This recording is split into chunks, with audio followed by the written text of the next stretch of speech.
بسم اللہ الرحمن الرحیم۔ السلام علیکم ناظرین۔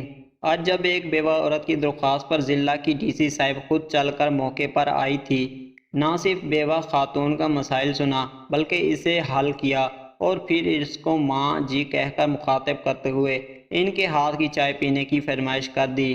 بیوہ عورت جن کا نام حلیمہ ہے اور سب ان کو حلیمہ تائی کہہ کر مخاطب کرتے۔ ان کا اپنے دیور کے ساتھ جھگڑا تھا۔ ان کا دیور انہیں گھر بیچنے پر مجبور کرتا تھا اور قیمت بھی مارکیٹ سے کئی کم لگاتا تھا۔ انکار کرنے پر گھر کی گلی بند کرتے ہوئے گھر کے بیرونی دروازے کے سامنے دیوار بنا دی۔ انہوں نے اے سی صاحب کو درخواست پیش کی تو اے سی صاحب نے سیاسی دباؤ میں آ کر ان کی لجا نہ سنی۔ انہوں نے ڈی سی صاحب کے سامنے پیش ہو کر اپنا مسائل بیان کیا تو ڈی سی صاحب نے نہ صرف ان کا مسائل سنا بلکہ ان کی تکلیف کو سمجھتے ہوئے موقع پر آنے کا وعدہ کیا، اور آج وعدے کے مطابق وہ موقع پر پہنچ گئی تھی، جہاں متعلقہ پولیس اسٹیشن کے ایس ایچ او سمیت سارا عملہ بھی موجود ہے اور سیاسی دباؤ میں آنے والا اے سی صاحب بھی موجود ہے۔ انہوں نے اے سی صاحب کو کہہ کر دیوار گروا دی۔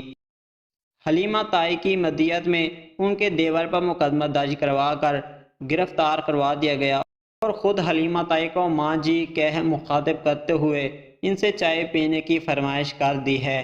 مجھ سمیت موقع پر کھڑا ہر شخص ڈی سی صاحب کے رویے سے حیران ہے، یہاں تک کہ حلیمہ تائی نے ڈی سی صاحب کو گاؤں کے سب سے اچھے گھر کی بیٹھک میں بٹھانے کے لیے اپنی بیٹی کو کہا۔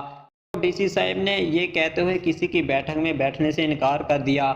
بیٹیاں رخصت ہونے سے پہلے ماں کی دہلیز پر ہی اچھی لگتی ہیں۔ ڈی سی صاحب کی بات سن کر مجھ سمیت ہر شخص کی آنکھیں نم ہو گئی اور ڈی سی صاحب حلیمہ تائی کے ساتھ ان کے گھر میں داخل ہوئی اور ان کی بیٹی کے پاس جا کر بیٹھ گئی جو کہ کپڑے سلائی کر رہی تھی۔ ڈی سی صاحب بھی اس کی مدد کرنے لگے، یہاں تک کہ چائے آ گئی اور وہ چائے پی کر چل دیے۔